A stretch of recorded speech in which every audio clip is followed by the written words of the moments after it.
listening to Chrysalis Color, the podcast. Hello, this is Jorunn from Norway. And Christine in Canada. With a podcast about color analysis and how it applies to you in a practical way. We'll talk about how to use your colors to make your days brighter, your wardrobe more enjoyable, and your life easier. We'll talk about topics that we find interesting, and we encourage you to submit your questions. A podcast listing is available at chrysaliscolor.com under the Podcasts tab. Hi, everyone. Welcome to episode 30. Today is dedicated to online shopping. We've mentioned the topic here and there, but not had an entire episode to wallow in this kind of activity. This activity that we've all been engaging in, even more so since the wild beast COVID chased us back into our caves with nothing more than a credit card to defend ourselves with.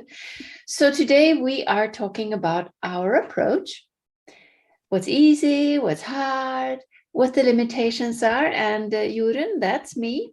I'm shopping from Norway and Christine is shopping from Eastern Canada. And a lot of online stores ship worldwide, so it's pretty easy. And they give the prices in local currency and they handle all the taxes. Lucky us, right? Yeah, lucky us. Hi, everyone. I'm Christine. I live on an island in Eastern Canada, as Jorunn says, and I do buy a few things online each year, usually outdoor wear because local stores have a very narrow or narrower color selection. And this time of year, I'm also looking at my favorite sites for summer clothes on a good sale.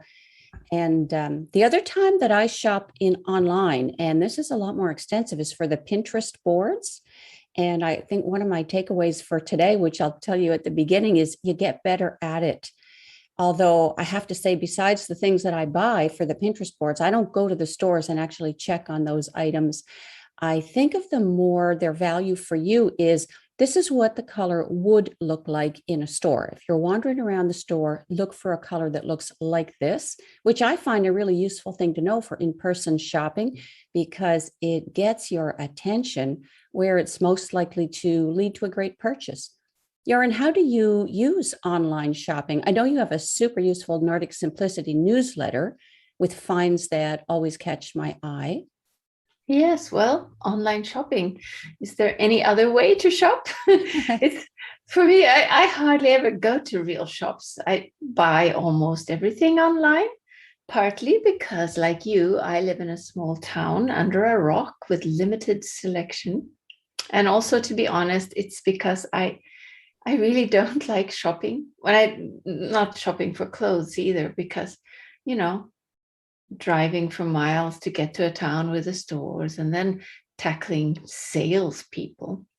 And not to talk about small fitting rooms with horrible lighting and on the list goes. So I find doing it from the comfort of my own home kind of makes the process slightly more tolerable. And yes, I do write 2 newsletters, the Nordic Simplicity newsletter, which is my general newsletter, and I also send out emails specifically for each season. People can sign up for 1 season or more, and those are called the bespoke service emails. And I like doing that. I love shopping for other people. This is like window shopping, for all the seasons instead of just my own. And that's one of the perks of being a color analyst and writing the blog and all those emails that I write is that I get to dream up outfits and clothes for other seasons, just like you do with your Pinterest boards for all the seasons, and clothes that I can't wear for myself.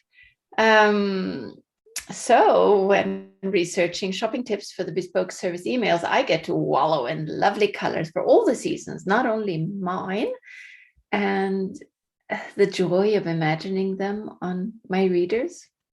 Yeah, it's true. It's wonderful to pretend that I actually could wear certain colors.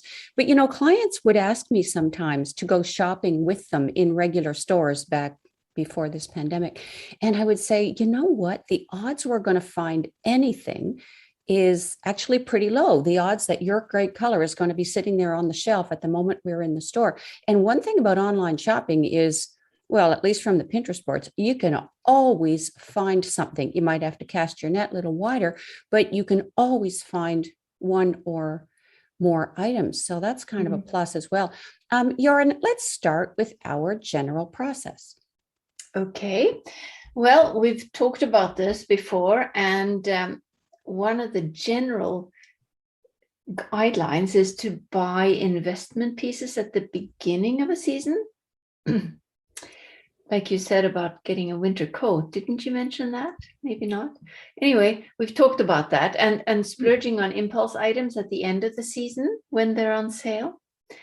So if you're looking to invest in a high quality winter coat, now is the time to do it if you're in the Northern Hemisphere. And for people south of the equator, perhaps this is the time to look for that one special timeless summer dress that would go with everything in your wardrobe. So back to the general process.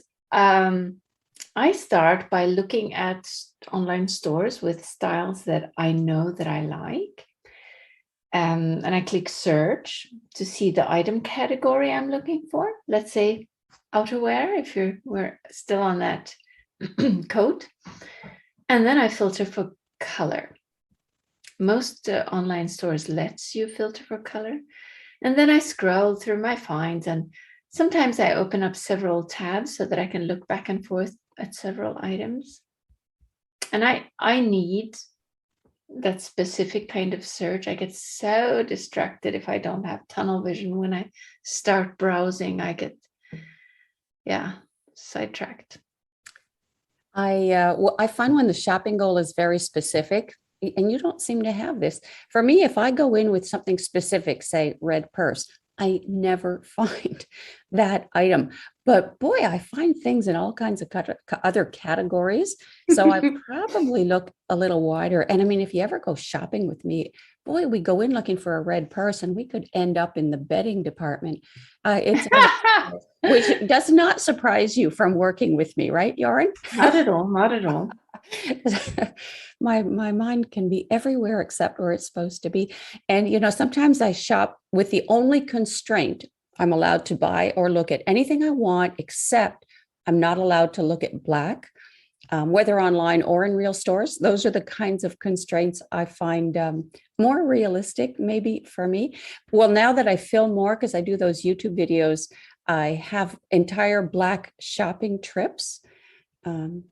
Let's say Yes, I'm just thinking, Christine, that I think you would find shopping with me a nightmare because I'm the one with the list. And I'm like, okay, red purses. No, Christine, no teapots now. The red purse, remember here. And then if we didn't find that red purse, we'd go out and we'd go to a cafe and have tea. Oh no, I can't and then stop. We'd try again another day. No, I people who need to eat during this, I can't shop with them. And the other thing is people who need to know, because we can be walking in a straight line and I can shoot off to the right or left and I forget to say anything. And so you've kept on going and I could be anywhere. Yes. This happens all the time. We'd call this blog shop Shopping with Squirrel. Shopping with squirrels. Yes, Joran and I say that I have a mind like a squirrel. I could almost catch squirrels, I bet, if I applied myself. I love your creative squirrel brain, Christine. Make no mistake. It's just that maybe shopping together would be a nightmare. It might be. Yeah, you'd be in the cafe and trying to lose me, and I'd be with my book, sipping a cup of tea. Going through your checklist. Yep. Yeah, and I would. Anyway. Sorry. Yes. What were you going to ask me, Christine? Well, I was going to say that when you buy, let's say you're looking for a winter coat, you know your style category quite well. You know your colors, but you also know what kind of style you're going to be buying for. Let's say we're shopping for a new client. And this person is a bright spring. So not a season that either you or I are. If listeners aren't sure, I'm a dark winter. Joran is a bright winter. And also, let's say our client doesn't know her best styles, as many of our clients don't. Let's say you're shopping for this client looking for a winter coat. How would you approach that? Well, if she doesn't know her style and hasn't had a style analysis, which I recommend strongly that anybody gets. Yeah, I do as well. Yes, then we'd go for color because I know color. I can pick her colors. And, if you get the color right, if the style isn't perfect, at least her eyes are sparkling and her skin looks perfect, right? Mhm. So anyway, let's play out this scenario. Bright spring client asks me, and I'd ask her, what is her goal? What's her objective? Is it outfits to wear for work, which I've done for several people, or a hypothetical case where a wedding, let's say she's going to a wedding and it's her ex that's getting married and they have children together. The wedding's in Italy and she is so afraid of going to this wedding and she wants everybody to see, look, she's doing fine and she's there because of her children with him. And that's a scenario I can see. Yeah, it sounds like you've done more than see it, but I think it's one that many people find themselves in. You're going to a reunion, you're picking someone up at an airport, whatever it is, and you want to make a good first impression. So let's see. You were going to ask, what's her objective? Choices are, well, is it for work or is it for the wedding of your ex? How about we do both? So let's start with wedding or reunion to express folks with the beauty you've found. And then we'll do work to show that you're as competent as you are beautiful. Okay. Well, anyway, I would, as I said, start with color. And I would, if she's my client, I would think back to the color analysis and I would look at the report I wrote for her. And then I'd remember how, tell her, how, say she's a bright spring, how great did she look in that bright salmon? And then I'd go in, okay, wedding, we look at pantsuits or a kind of mother of the children of the ex dresses. I'm sure there's such a category somewhere. And then I'd filter for the colors. And I know a lot of bright springs look great in orange. So I try to get her on board for that. And then she says, ooh, orange. I've never had anything orange. And being a bright spring, she'll be, oh, let's try that. And then I go to online stores that I know and I look for items in that color and in her size, which is very important because I don't want to get back to her showing her items that are only available in extra small if she's like a large or another size. And then I'll email her the results of my search and then we'll have more communication. So that was the wedding dress. That was the wedding dress. And if she's shopping for herself, she may remember great colors from her analysis, or she may have a favorite color category and her palette will show her the versions of that color to buy. Also, like salmon was a good choice because there's no category in the filters called actual salmon. So you would widen your color choices and they don't always show you what you think. Salmon or coral, I would look through the oranges, the yellows, the reds, and the pinks just to, cover every interpretation or how they would have interpreted that. So let's say now you've opened the gallery of the item, let's say the dress for the wedding or the reunion, and you've got this gallery. How do you then go from 20 dresses on the screen to which items are you going to click on and look at in their own tab or window?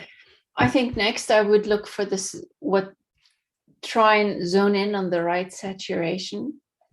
Like I would take, if for this famous bright spring, I would go away from the ones that look obviously dusty and tame and go see if I can find a selection of clothes that has approximately her saturation level.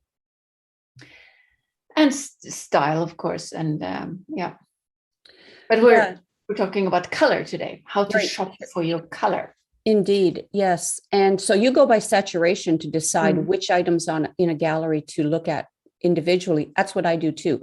I don't really think about warm and cool, at least not when I have the full screen items. I just can't tell that on a screen, even in a gallery, even by comparison. I can't really call it well enough, but I can decide what is brighter, what is more pigmented, and what is softer and grayer. I don't find store photographs show saturation very accurately. So it's important to look at all the available photos of an item. And certain stores, you get to know them. You get to know what stores tend to show things too soft or not. The other thing that I like about looking at the larger gallery to pick the saturation is that it's likely that all the photographs for that store or supplier were taken at the same photographic settings. So there's a little bit of consistency there. Whereas I'm thinking about what I'm saying, because I have certainly, even at very big department stores, been looking at the same blouse, and in the 4 pictures and the video, they look completely different. And then in the close-up there, so then it's anybody's guess, right? Are you're influenced much by darkness level to decide which items on a page of 40 to click on? Oh, yes. But in the very darkest items, I'm kind of wondering if value level shows on sites, because dark items are really, really hard to photograph. And in order to show all the details, photographers lighten it to show like tailoring and folds. Otherwise, it looks like a black blob. That's I didn't know that they actually lighten it. I just figured they set their lights and start taking pictures, but it does make sense that you could see the item better. And that's one of the hardest things I find is to tell the saturation in dark items. So as a dark winter, my neighbor's season's a dark autumn. It's very hard to know which is which. And I don't have any really good tricks for that. Do you? No, I don't. You just have to make your best guess out of those 4 pictures and the video, and then you see it in real life and rely on a good return policy. Yep, agree. Right. So now we've singled out possibly one victim and we separate it from the herd, and then we do the same with other possible items. And then we have them up in separate tabs. And that's a good way to keep them so that we avoid having to go back and forth in a one online shop. And then you could also compare 2 or more items from several online stores. So we have a few items in separate tabs, and then we're closing in on the unsuspecting prey. So we're now looking at a single item. The next thing, what do I do? Yes, well, I bring up a picture of a palette of that season that I'm shopping for beside the shopping window. And I scanned the palette posters in my computer. And then I turned the light up. And and maybe we should talk about this for a minute, Christine, because a lot of people don't have scanners. You could take a photo, I guess, or go to Pinterest and find all kinds of photos of different seasons palettes. And I guess my opinion is that finding a good picture on Pinterest is better than fussing with your own camera. Yes. What do you think, Christine? I agree with you. I think everybody needs some kind of reference. People will say, I can remember colors. Well, I don't see that. And I can't either, or not that I'm any different. I look at color all day long and I do not remember it accurately once I get into stores. But I agree with you that you have to put some kind of palette, and whether you scan it or whether you take a picture from Pinterest into your computer, that's very useful. And people will often say, how could I make my palette digital? Well, that's how. It doesn't need to be digital. Just get a picture off the internet. That's great. I just use the palette itself, actually. So I have the shopping window open and I'm holding the palette in my hand, and I kind of have it fanned open and I'm looking through it. So you use the palette next to the screen exactly the way you harmonize a fabric in real life, or do you do something different? I would say pretty well exactly the same, rather than lay the palette on the fabric, of course, but I do have the palette open. All the strips are showing, unless I'm looking at specific color categories, which I definitely do. and there's space in between them because I want to be able to look through the palette and see the color of the clothing. I hold it up to the screen or an inch in front. I am working with a full spectrum light. I do have a light showing, and I'll put a link to the lights I use, but there are a number of these, and it does make a difference, I think. I'd like to hear what you think about that or what light you use to do this. And I just look for a general reaction, a feeling of belonging together or pushing each other apart. Let me digress, go back for a minute. What do you put a specific light on your screen, Yarn? I tried thinking that now that you said it, if I'm not in daylight, I go and do it here where my lights are good. But daylight is really good too. Ordinary daylight. I agree. Even for harmonizing fabrics, if I can get overcast daylight, that's my absolute favorite. Between 10 a.m. and 3 p.m., that's my favorite. But, and I don't know, I have a dark house and I live in a dark country or something, but I don't often have daylight, but it is very, very good. As long as you don't have straight sunlight. And the computer lighting, I mean, it's probably kind of a blue light, but it's okay. And I think so. As long as you put the screen lighting way up, it should be pretty good. But then my other question for you, listening to you, I'm thinking, it's probably a really good idea to blow up the image on the screen so that you see as much of it, that this item is filling as much of the screen as possible so that you can see something between the arms of the fan. Yeah. Yes and no. I can see this could be a very long conversation between us, which is great. The times when I have trouble with enlarging a picture is if it's woven with 2 or 3 different colors of yarn, or if it's a small scale print. When you enlarge it, you'll start seeing colors individually, not necessarily pixelated, just individual colors. But in the larger perception of the garment, when you look at it from the social distance you normally see it, you only see it as one color. Do you know what I mean by this? Yes, I do. So the takeaway for our listeners is that don't worry about blowing up the picture, because you can get a sharper and better result by just kind of leaving it at the ordinary size that it comes up. Yeah. Or just be aware. Be aware that if it starts looking like all separate colors, but in real life it would look like just one color, go by the real life, go by what you would see if someone else were wearing it. Right. And I agree with you. Yep. Totally. Yep. So my first thing, looking for a general reaction.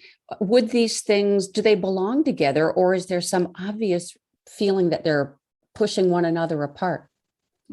Yeah. Well, I go by feeling too.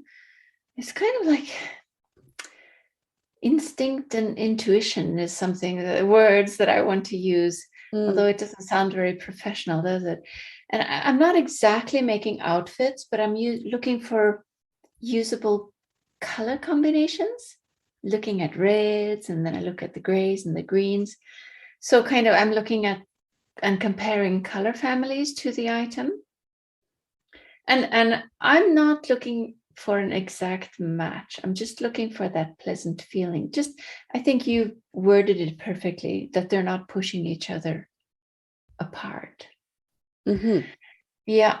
And ignore the colors of the clothes they've put the models in, because they're not chosen the way we would like to. And don't look at the models coloring. Just look at the item alone for color comparison. Yeah, I agree. I think sometimes they put combinations together or on models either for shock value, get it to jump off the person or jump off the page, or just be so downright strange.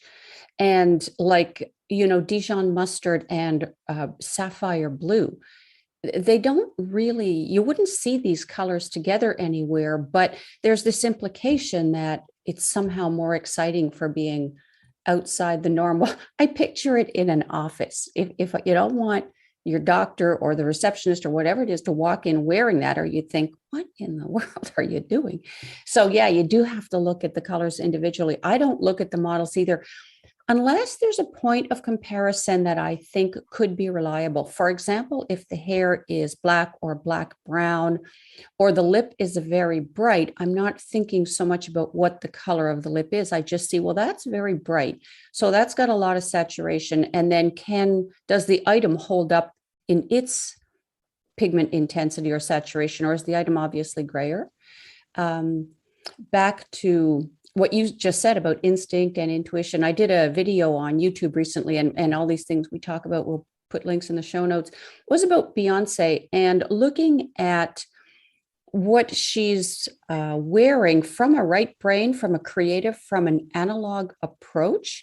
And it may not sound entirely professional, but it is very much, because, yeah, okay, I admit partly that's opinion, but partly that's how other people look at us. They don't do the left brain, you've got shadows of this, whatever. They don't do any of that. They're looking for instinct, intuition. Does it feel good to look at? And so after the big picture, still I'm working with the whole fan, and I'm less on instinct now. So we've moved beyond instinct and think, yeah, these things look compatible. These things, you'd see them in the same landscape. Getting a little more technical and left brain now. I'm looking through the arms of the fan, and I don't want the garment to fade to gray. So now this is the skill of look at two colors at the same time and decide what you think about each one. And you will definitely see the garment looked a certain color, hold up the fan and it'll fade back, or the garment will get brighter and feel like it's coming through the arms of the palette.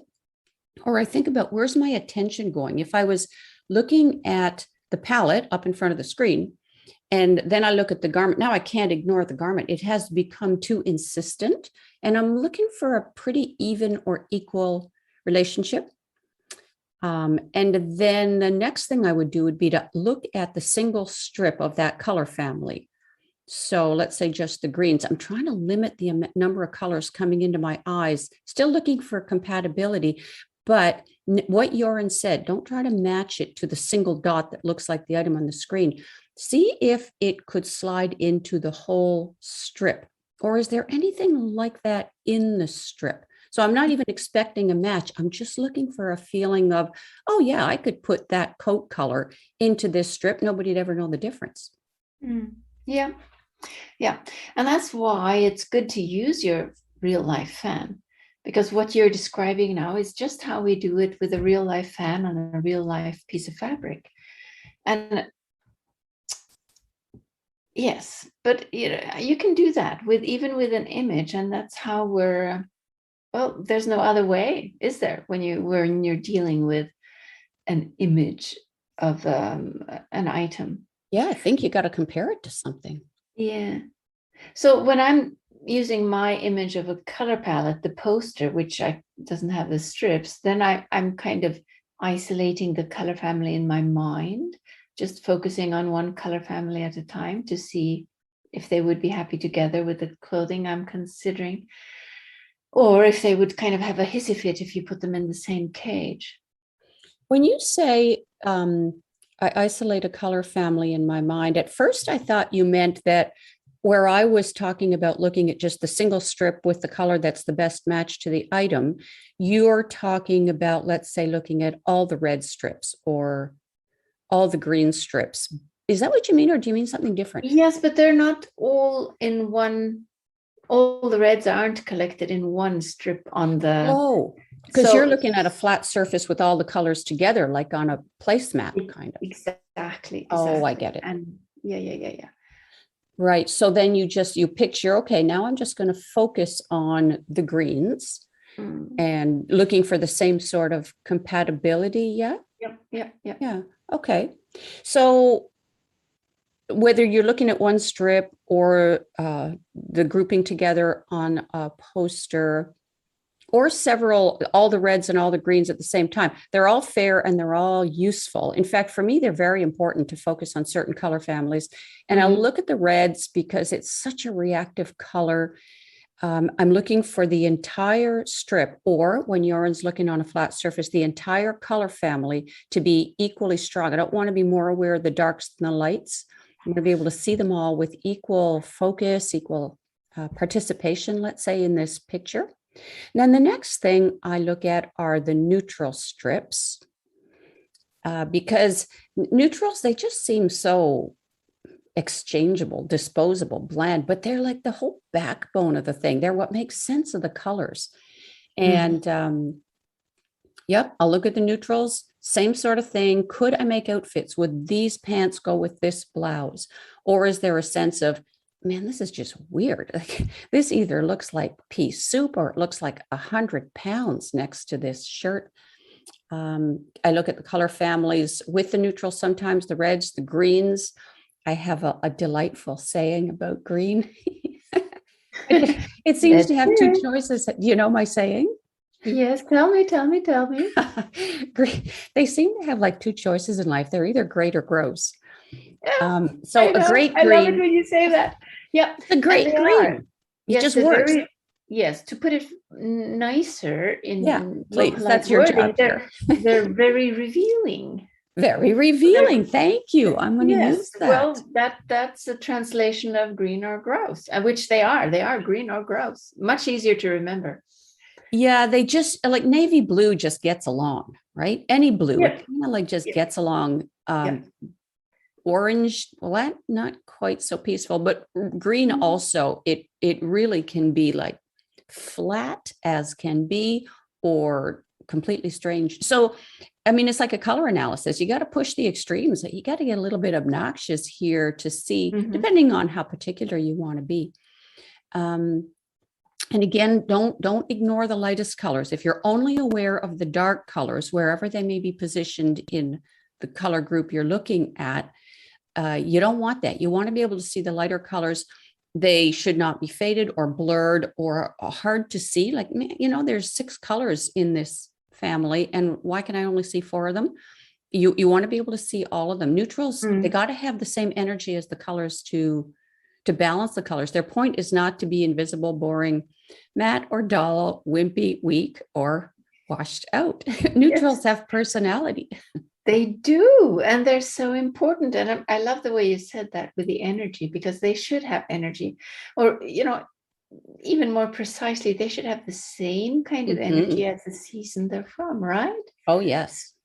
Yeah, and I think the neutrals are really useful because, well, we use a lot of neutrals for our basic combinations to create outfits. And neutrals that aren't green to start with, they will look green or kind of off, gross, next to the wrong color. There you go. You're getting onto my vocabulary. I am. I got to just unleash it a little bit. Yeah. No, I actually like this. Anything that makes it easy to remember, I'm on it. Yeah. Anyway, so every color, I'm just repeating what you said. Every color should be easy to see. And the grays should look gray. They shouldn't turn into a different color, which they do if they're next to something that's not in the season. And to try looking at a light with the dark. Did we cover that yet? Did we talk about that? No, and it's a good point. I think we should mention it. Yeah, because if you look at 2 darks, they'll be like, they say, hey, we're both dark. We're getting along nicely. But a light or medium color, it's not going to have that shared dimension. So you might reveal or uncover a dissonance or a lack of harmony by comparing them. Yeah, it's really true. Look at 2 darks together. Sure, absolutely, because then it's kind of apples to apples. But the problem is exactly what Joran says, that they're both dark. So they'll find something in common, and darkness tends to be the thing about color we put too much emphasis on. So sometimes it's easier to look at a light with a dark, and then what you'll see is that the light is frozen looking, let's say if it belongs to winter, and the dark, well, it might be dark, but it's way too dusty if it belongs to summer, and they're not going to make an outfit. And then if I'm uncertain, I think this has become the most important thing I do in person or on screens, is I'll make outfits. I'll say, well, okay, if you're a bright spring, then you're going to wear this and this and this. you can find one color or two colors in almost any season to go into yours, but you're not going to find combinations. That's when they're going to stop getting along. And folks too can get very focused on a single color. Well, the coat is blue and there's a blue like this in my palette, so it must be great. Well, if you're a season, you're all those colors. You don't have to wear them all at the same time, but you have them in you all at the same time. Mhm. And some seasons only wear one at a time. Like winters will often wear all neutrals in one color, but your closet will contain, or ideally will contain, all these different colors, and they make outfits together. So I bring out these strips from a fan. I'll say, okay, then let's give this woman a white strip for the blouse, a red strip for a lipstick, maybe a green strip for the pants, maybe a yellow strip for an accessory. Can the outfit get along with these colors, these combinations in the palette? Could it belong in this closet? Does that make sense, Joran? Yes, it does make sense. As long as it's an experiment, we have to be aware that this is just an experiment in order to buy an item. Yeah. It's not, the object isn't to put together a real life outfit with it. It's to kind of smoke out the differences, the reactions. Smoke. That's a really good way to say it. It's definitely not trying to put together a realistic outfit. In fact, it's a way to test the borders. Right. And so you do want to make it a little bit more extreme than what you'd actually wear. Not just someone who's fine in the middle, but can't manage the edges. A bright spring will be fine with the combinations right to the edges of the palette, or the possible combinations. You're not looking to, let's say, look beautiful sitting in a restaurant. You're looking for, can these colors remain compatible when I force the situation a little bit? Now, other seasons are not going to get along. It's not going to look good in a combination or an outfit or a closet for bright spring seasons together. Any season's going to have trouble with that, or in any of the seasons we're talking about. Not saying you're going to wear green pants and a yellow purse. We're just playing a little bit. And I'll make 2 or 3 outfits, again, being more extreme than anybody would in real life. Yep. Okay, so we got this far, and this is when I reread the return policy, and then I decide whether to make the purchase. I would say me as well. I don't have anything particular to add. This is about when I commit to the purchase. Joran, what color choices do you find you make some more or avoid some online? For example, I avoid white. I don't know. I can't say that I've had any more fiascos with white than with other colors. Tell us more about, why do you avoid buying white items online, Christine? What is it about it that makes it more difficult than other colors for you? Yeah, I would say with white, and I'm thinking about this and thinking it's almost the hardest color to put into a season in general, and I'm not super fussy about it. I agree with that. Okay, if I can get it in one of the main 4 seasons, it's like navy blue. I don't get too excited beyond that. Yeah. So what is it? Well, it reflects the color of surrounding light. So whatever light is white, because it reflects most every wavelength, it is extremely affected by whatever the surrounding light is. Even if I try to harmonize it in person at 10 in the morning and 4 in the afternoon, is different. And I think that it's in photographic studios with the lighting, the white often looks yellower than it is online. I find it can also appear brighter than it is. It can look like it's winter, but it's actually summer, that kind of thing. So if I can figure out the main season, is it summer, spring, winter, or autumn, I don't worry too much about the neighbor seasons. What about you? No. I'm totally with you. If you get it within the main season, good for you. Yeah. Because it's hard enough finding a shirt or something that was in your style of choice and within your budget. Yeah. Yes. Yeah. It depends a little bit what the neighbor seasons are too. For instance, between dark winter and dark autumn, the warmth of dark autumn white, you'd know not to choose that. White dark autumn will pick an autumn like white. So as long as you stick with the main seasons, I think you're okay. The other thing I avoid is pastels, unless I can see a model wearing the color. All right. So being who I am. I'm asking, let us know why. What is it you see when someone is wearing the color? I think that would be very useful to Yeah. explain. Well, again, it's the same thing with white. It's hard to tell how soft or how bright the color actually is, especially with light colors, because they can be on that pastel to icy color border. But boy, it makes a real difference in or can make a real difference in what people wear. And some sites, I think the site itself, the colors are brightened by the software when they upload it. On others, they appear softer than they are. But if I can see a model wearing the color, and this is one of the few times when I'll kind of guesstimate if she's got black hair and black eyes and very bright makeup, it's very likely that she's going to be a winter of some sort. And then I'll gauge the color. Does it look too soft for her? And if the model happens to be very likely a summer or one of the softer seasons, I'll compare it to her to get an idea. Otherwise, I probably would avoid. I'm a little more cautious about it, I would say. Yeah. Well, my most common mistake, one of the shopping mistakes, is that the photos have made them look brighter than they were when they came to my house in real life. And that's probably for any color. And me being a bright winter, the items turning out to be blander than what they look.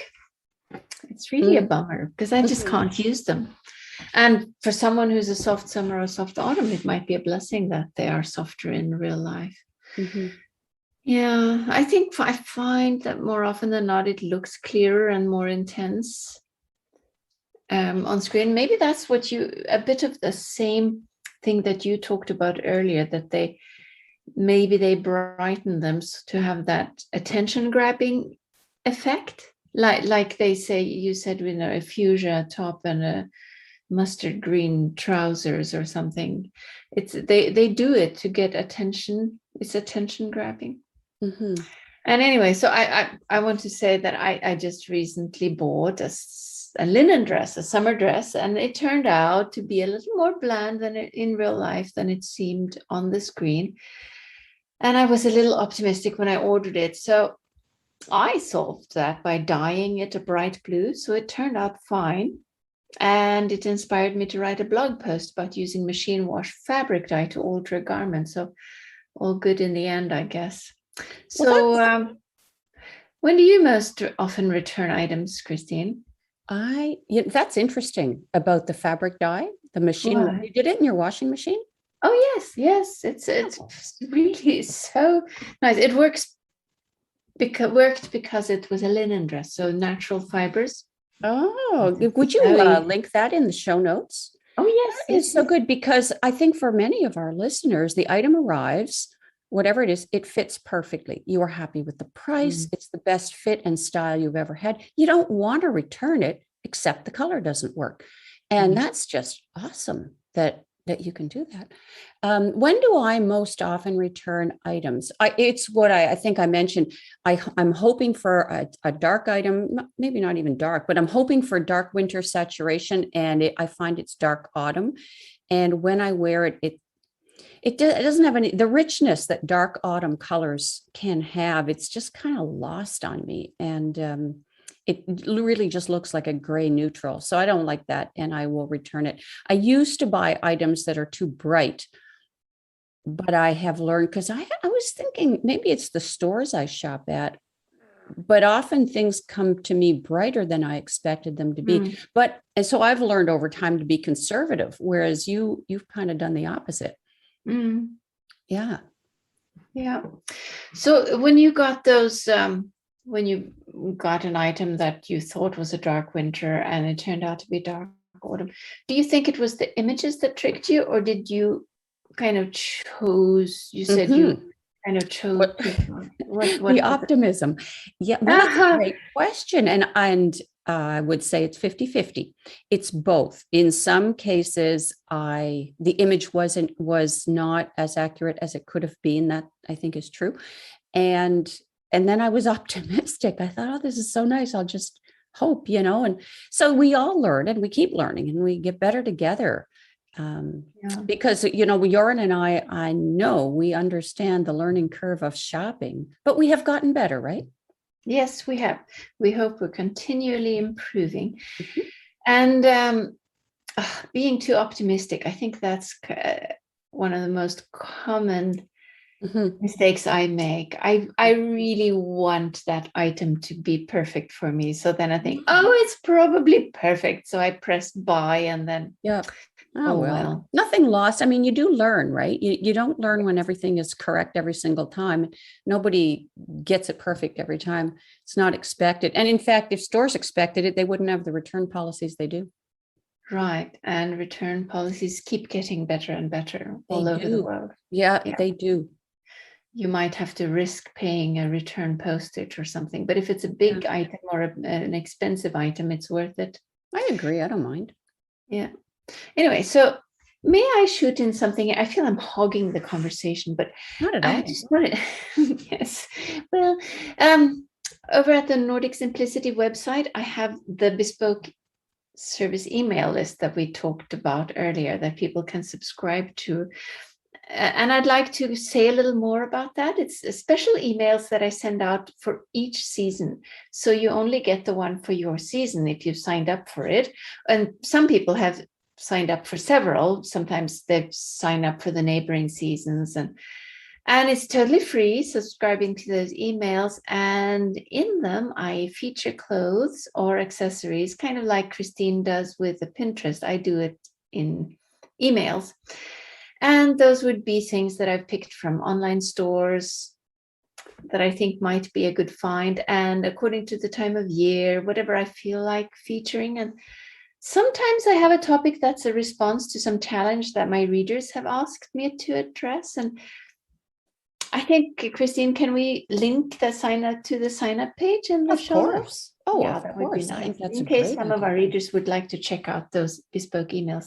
Mhm. And let me add a disclaimer, because my recommendations, they are prone to the same risks that anyone faces when shopping online. And it's not that my recommendations are foolproof. It's kind of like suggestions to check out.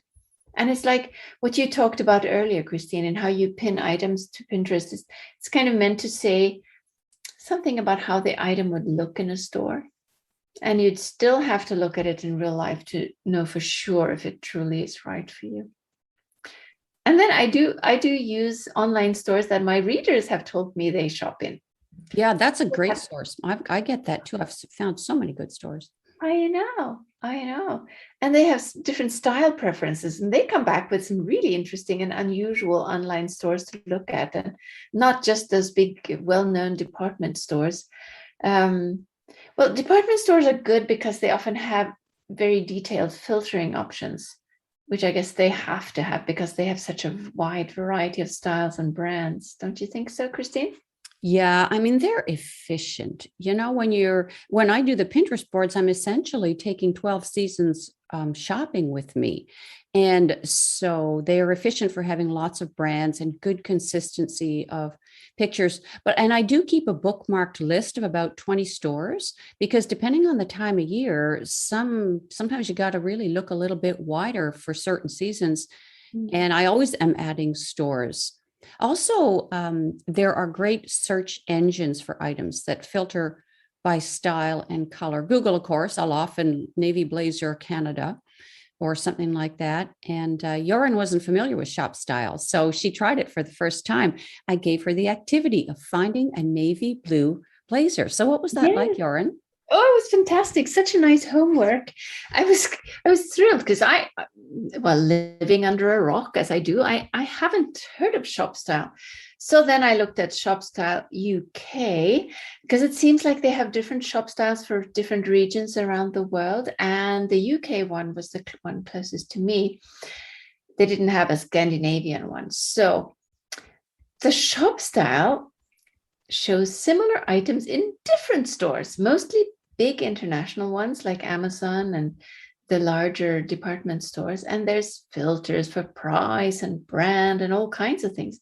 And I was amazed at the range of styles and different saturation levels for the different blazers that came up in my homework search. There was anything from almost black navy to a very saturated blue navy, and all kinds of different styles. Really good variety.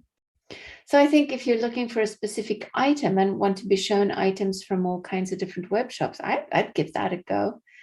And the gallery of images is wider than I would have found if I just searched in the stores one by one. So I guess looking in shop style is more useful than all in one store because of the variety of styles. Unless you have one shop that you like a lot because everything they have is in a style that you like. And that one good thing is that you're not limited by not knowing the names of different online stores, because Shop Style does that for you. It's a great tool. I'm so grateful. Thanks, Christine, for letting me learn about that. So I was so excited. So after looking at navy blue blazers, I decided to test the system, and I typed in a really specific search. I typed in quick drying bikini, and lo and behold, there came up a good selection of bikinis that actually boasted of being the quick dry kind. I was like, okay, that amazed me. It's surprising. I'm the same as you. I'm always a little bit, oh, but look at this. And then you can follow the items to the retail location. And it's really very good. I usually start with Google, and, I just Google item Canada or item Canada sale. The other thing that's good about these different search engines is that it lets us keep up with trends, because I rarely go into stores. And I have to say, once you know your colors and your styles, you can get kind of confined to your usual interpretation of them and not be aware of new ways of seeing these things that come along. So these search engines are great for that, because it brings up what's current in style and color both. Joran, we've been talking about buying apparel online. Well, what about other items? Because I live in a small place and I buy most of my jewelry online. I like jewelry. I love looking at it. I like finding sales. Any thoughts about that for our listeners? Oh, that's so nice. I admire people who have a selection of jewelry and they actually use it. Well, yes, my personal experience with picking jewelry is that it's the same as picking clothes. You can almost apply most of the guidelines we've listed here for gemstones and for the color and the texture of metal. And I'd like to add that Christine's paperback, Return to Your Natural Colors, is such an excellent guide when it comes to picking jewelry, because you have a section about that for each season, don't you? Yeah. Each of the season chapters has a section on metals and stones, and first of all, how they work with the season colors. Obviously, that's important, but also important with metals, how they reflect light. Actually, Joran, you've made me think of something here, just because I know you're in Norway. On the topic of the book, a number of EU residents have asked me lately why the book or the ebooks, the digital downloads of the season chapters, can't be purchased in the online shop. The reason has to do with EU taxation laws, at least for the ebooks. And you can certainly purchase the paperback. Just email me. The email address is in the show notes with the item or items you'd like from the store. It's no problem at all. Send me a mailing address and the email for your PayPal account. The books have been emailed to, the paperback books have been mailed to many countries. And the only one, they've gone to Israel and Taiwan, all over the place. The one place the delivery failed actually was South America. And warning, though, the cost of shipping that book, and there's nothing I can do about this, to the EU by air, and this is untracked, is about Canadian $45. So that's more than the cost of the book.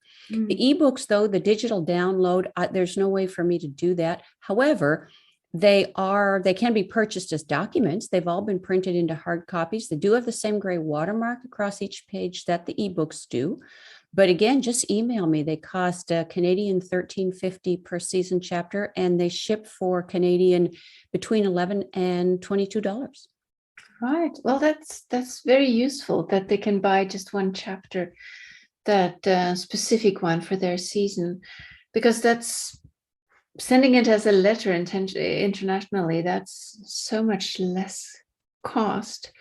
For the color of the metal, well, let's just add that we are going to add some links in the show notes for all this so that people can access the ebooks that you and the chapters that you're talking about, right, Christine? Yep, we will.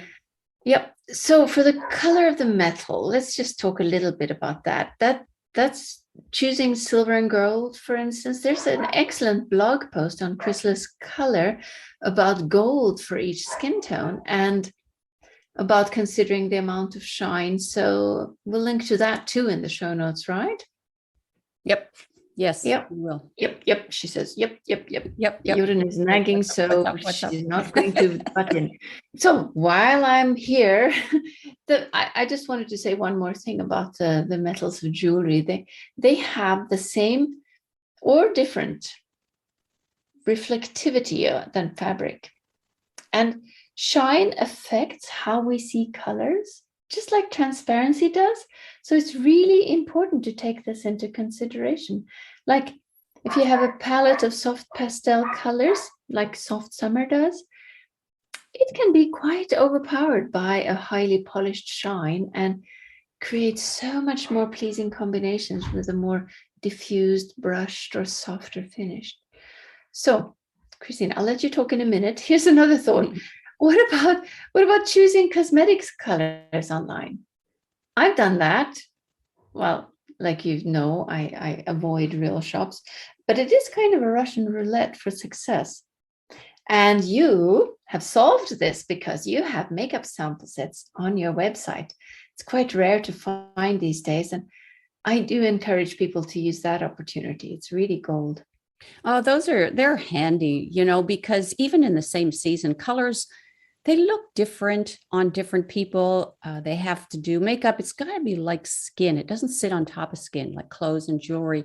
And there are so many other factors. It's like buying eyeglass frames. And so with makeup, you've got pH, skin temperature, colors can change subtly, waxes can melt at, different temperatures or different ways on different people. They have the formulations vary. Some of them look waxy or chalky on some people, and they have a very nice natural finish on others. So you got to try it. Nothing worse. I'm just tired of drawers of makeup that I don't use. I'm not going back to that world. But there is an element of unpredictability. And I appreciate that on the supplier's website where I buy the cosmetics for the online store at 12 Blueprints, I look at hundreds and hundreds of colors. And the odds of having a product, I order it, I think it's going to be good. The odds of the color, the formulation I had in mind, everything working, 1 in 5, maybe 1 in 8. And if I were going to buy a color, let's say like at Sephora online, would I have any tips to share? Really not, or nothing we haven't said. I'd go in looking for the general color family, say soft fuchsia. I would fully expect the swatches do not show the color accurately, way less so than with clothes. And I would fully expect that once I ordered the color, it would not be what I thought it was going to be. What about you, Jorn? Yes, I have the same thing. And as you know, unlike clothes that don't turn out the way you thought when you ordered them, there's not going to be an option to return cosmetics after you've opened it and found out that you looked like Frankenstein's sister when you were wearing it. Yes, well, anyway, let's just say that I've wasted a bit of money that way myself. Yes. I've bought mascara online. I might buy translucent powder. I go to Beautypedia. I look at the reviews, and I have definitely bought those items online if they're well reviewed. I trust that site. With skincare, I'm more aligned with what they say. With cosmetics, everybody has slightly different preferences, but they're very, very good. What items have you bought online, Jorn, that were remotely successful? I ask because I know you have a very gorgeous foundation. Well, thank you. Well, it's very sweet of you to say. And it's not a foundation as such, though. It's kind of a transparent BB cream, which is a much safer bet to buy online because of what you mentioned, transparency. Mm-hmm. Oh God, no, yes, I think foundation is one of the hardest cosmetics to find online, though. You just really have to take a chance and accept that it's a lottery. But transparent BB creams and transparent powders, you have a little bit of a leeway, so it's not that much of a gamble. So yes, well, and then mascara is okay. Black mascara, you can't go wrong with that. So Christine, shall we make an attempt at rounding off and summing up then? For me, the most important tip when it comes to buying online is to check and use the return policy of the store you're buying from. Obviously not cosmetics, but I know we've said this before in another episode, but I cannot stress this enough. If the fit isn't perfect, return it. If the color isn't right, return it, because photos lie and the screen you're viewing the item on is warped. And the only way to get a truthful idea of the color is to get it home and look at it in real life. Yeah, mine would be the same. And I'll just practice using the palette with the screen, practice getting to know your favorite stores. And speaking of practice, I wanted to say I got my bespoke newsletter for Dark Winter. It was fabulous. The last one, it was about lighten and brighten, I think. You added some scarves or something, and it was great. And so, you and I get better too. and I know that because your newsletters they just have been surprised me lately with, oh, wow, this is a picture I can use. This gives me a new way of looking at my color. So I like it. Erin, I wonder if anybody noticed our tagline for today, which is return more, keep less. And if they thought it was backwards, shouldn't it be return less, keep more? No. I think it's important to stress that we should return more, meaning that we should never, ever keep an item if it isn't the right color in real life. That's kind of the point of that. Yeah, I agree. The days of having stuff we don't wear, makeup, it's just over. There's no need for it. Folks in North America too, we return very freely here. And of course, stores have also gotten much better. The pandemic has even helped in this, made it easier than ever to shop online. What's it like in Norway for returns? Yes, I guess it's kind of there's a generational gap. The older people, they remember when shops were much less cooperative. You had to just kind of very humbly go and explain yourself and be really apologetic about returning something. And I think the older people are, the more they avoid that return experience. But I know the young people, they're much more bold about it. They go online, they buy 6 pairs of shoes and keep maybe 1 pair and send the rest back. It's not a problem. But maybe I'm speaking to my own generation and the one above us. Well, it's the same here. I think I speak with older people and they have some stored memories about a little more friction, and the young people don't have that experience. Thank you, everyone, for joining us for today's conversation. We hope that you learned some good things, and we look forward to seeing you in our next episode.